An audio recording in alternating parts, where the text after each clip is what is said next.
साथियों, आज काव्यालय परिसर जो कि स्वयं राजेश जैन राहीजा द्वारा संचालित है, आज मेरा यहाँ आगमन हुआ और आदरणीय की नई पुस्तक या नई खंड काव्य जो हम कह सकते हैं, उसके बारे में उनसे कुछ बात आज मैं करूँगा।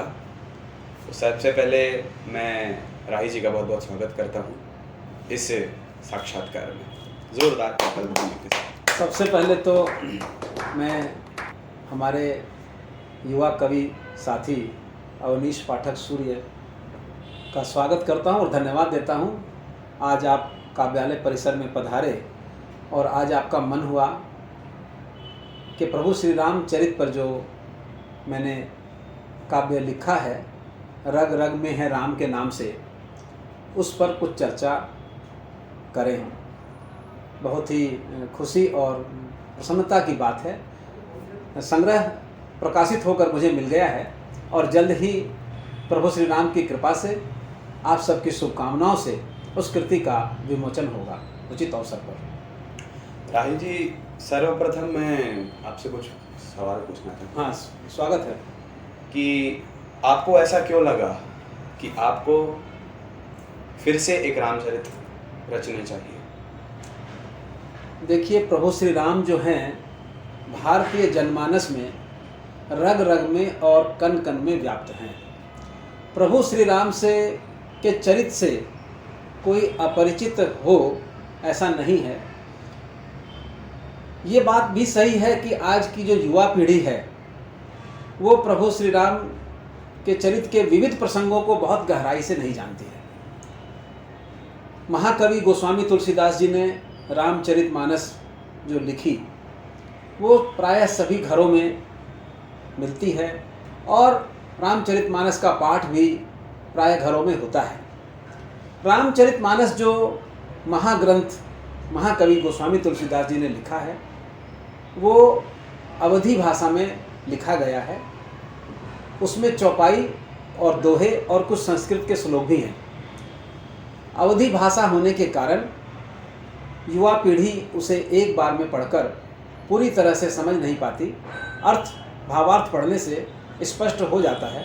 मेरा मन यह हुआ कि हिंदी भाषा में मैं प्रभु श्री रामचरित को लिखने की कोशिश करूं और मैंने हिंदी भाषा को इसका माध्यम बनाया।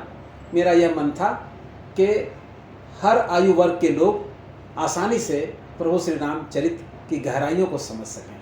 क्या बात है! ये एक कवि का धर्म भी होता है। मैथिली शरण गुप्त जी ने भी कहा है कि केवल मनोरंजन ही न कवि का कर्म होना चाहिए, उसमें उचित उपदेश का भी मर्म होना चाहिए। बिल्कुल बिल्कुल सही।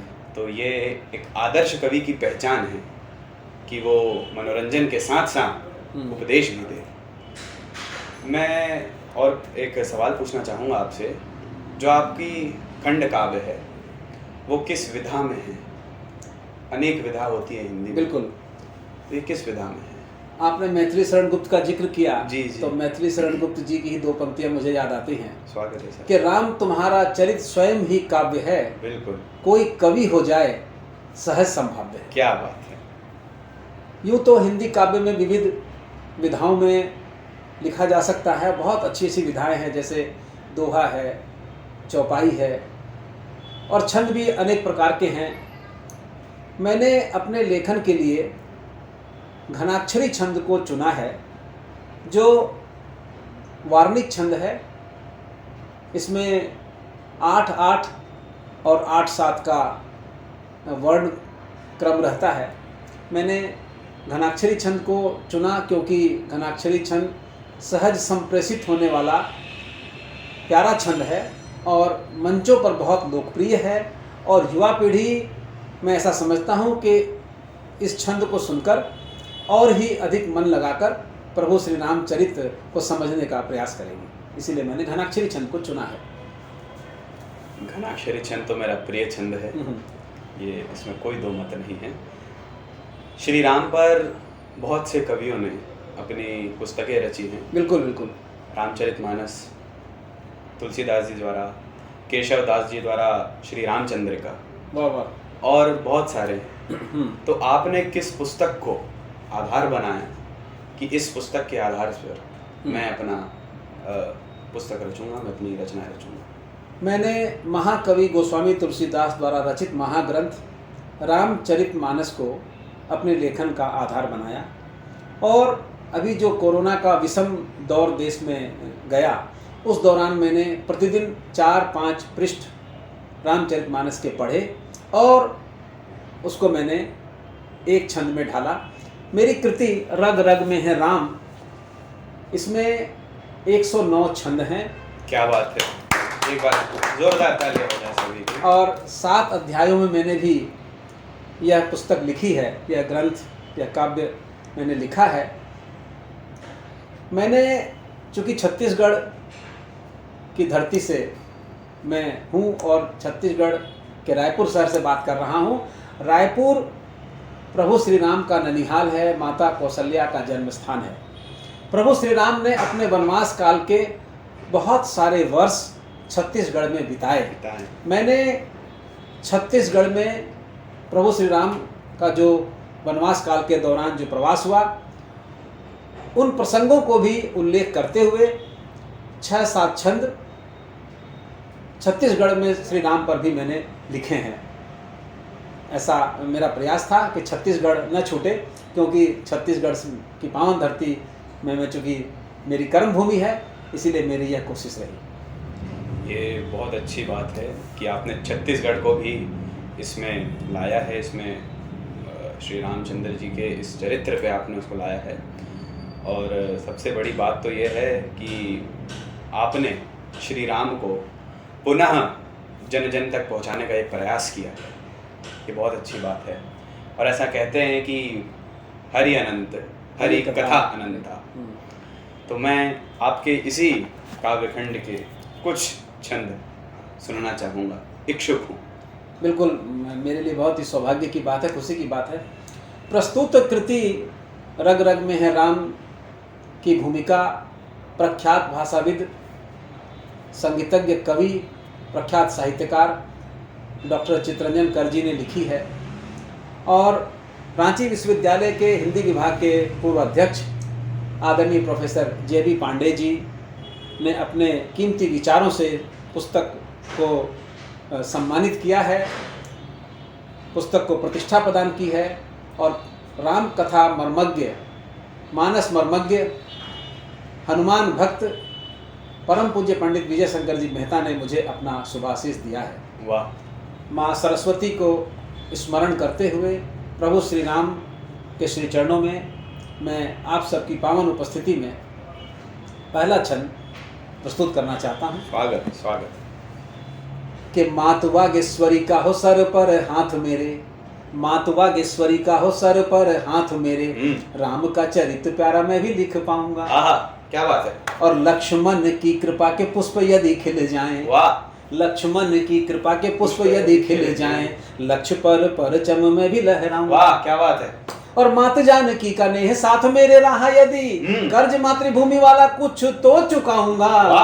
क्या बात है, क्या बात है। हनुमंत का आशीष शीश पे बना रहा तो, हनुमंत का आशीष शीश पे बना रहा तो, राम का संदेशा जन जन। क्या बात है, क्या बात है। बहुत और जब प्रभु श्री राम के होने के प्रमाण मांगे जाते हैं अपने देश में, तब व्यथित होकर छत्तीसगढ़ की धरती से मैं इस छंद को पढ़ना चाहता हूँ। स्वागत है।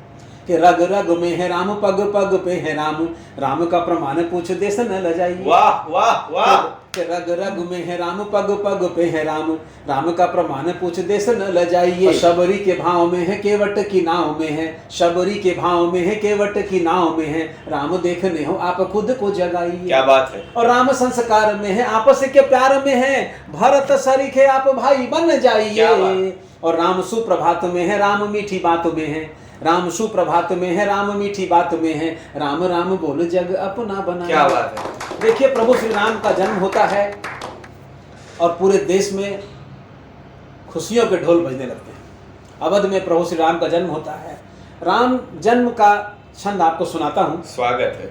कि अवध में खुशियों के बजते हैं ढोल आज। क्या बात। राम के जन्म पर आपको बधाई है। और राजा दशरथ आज फूले न समाते दिखे, मन में उमंग और बजे सहनाई है। क्या बात। और सरयू की धार आज तेज कुछ बहती है, भोर में न पूछो आई कैसी अरुणाई है। अरुणाई, क्या बात है। और नर नारियों के साथ पंछी भी चहक उठे, चारों ओर मीठी मीठी महकी मिठाई। वाह वाह वाह, क्या बात। मैंने कोशिश की है अवनीश जी कि कथा प्रसंग के साथ साथ भाव छंदों को भी मैं पिरोते चलूं।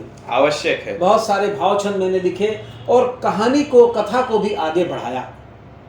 एक भाव छंद आपके समक्ष और प्रस्तुत कर रहा हूं। स्वागत। कि पथ आपका है एक, प्रभु श्री राम का पथ, कि पथ आपका है एक, पथ आपका है नेक, प्रभु राम पथ आप वाला मुझे दीजिए। क्या बात है। और देश हित का विवेक सदा रहे पास मेरे, छल वाली गलियों से मुझे दूर कीजिए। क्या बात है। और राज की न कामना हो, न्याय वाली भावना हो, राग द्वेष प्रभु मेरे सारे हर लीजिए। और सत्य से न विचलित कर सके कोई मुझे, सत्य से न विचलित कर सके कोई मुझे, हरा रहूं हरि मेरे मुझको भी हरा रहूं हरि। क्या बात है। और अगर आपकी इजाजत हो तो एक और छंद रावण वध का। क्या बात है। वीर रस का जो छंद है, ओज से भरा हुआ। स्वागत है। तमाम जो प्रसंग हैं वो बीच बीच में आपको काव्य कृति में पढ़ने को मिलेंगे, और जब जब मुझे मौका मिलेगा मंचों पर मैं उनका पाठ करूंगा। स्वागत है। मगर आज के समय में जो रावण वध का जो छंद है मैं सुनाना चाहता हूं, क्योंकि आज रावण गली गली में पनप रहे हैं, उनका वध होना चाहिए। तब मैं कहना चाहता हूं कि बाण थे प्रचंड शीश खंड खंड, रावण के तेज देख राम जी का दैत्य कांपने लगा। क्या बात। आप तो वीर रस के कवि हैं। कि बाण थे प्रचंड शीश खंड खंड, बाण थे प्रचंड शीश खंड खंड, रावण के तेज देख राम जी का दैत्य कांपने लगे। कट कट कर सर दानवों के कटते थे, यम लोक वाली दुष्ट राह नापने लगे। और सुन के कराह क्रूर काल भी सिहर गया, देवता भी राम जी का बल मापने लगे। क्या बात। और देख कर धरती पे सत्य की विजय आज, देख कर धरती पे सत्य की विजय आज, भयभीत पाप के भी भूत क्या बात है, क्या बात है, क्या बात है। बहुत खूब, बहुत खूब। ये राम का प्रताप है, ये राम शब्द का प्रताप है कि राही जी जो दोहे लिखते हैं, जो श्रृंगार पे लिखते हैं, जिन्होंने मधुशाला भी लिखी है, क्या बात है, वो राम पर ओजमयी कविताएं लिख रहे हैं। ये राम का प्रताप है। मैं बहुत बहुत शुभकामना देता हूँ आदरणीय आपको इस खंड काव्य की। बहुत बहुत धन्यवाद। और हमें बेसब्री से इंतज़ार है इसके विमोचन होने का। बहुत बहुत धन्यवाद। आपने अपना बहुमूल्य समय दिया और प्रभु श्री राम को मेरे साथ मिलकर के स्मरण किया, याद किया। उनके श्री चरणों में अपनी कविता के पुष्प चढ़ाने का मुझे सौभाग्य मिला।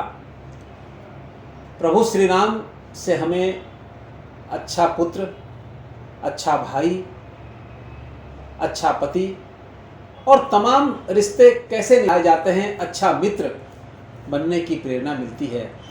भगवान श्री राम को मर्यादा पुरुषोत्तम कहा गया है। तब मैं अंतिम दो पंक्तियों के साथ अपनी वाणी को विराम देना चाहता हूँ कि मीठी वाणी से बने बिगड़े सारे काम।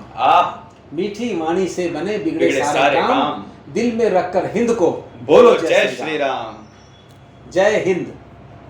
जय हिंद।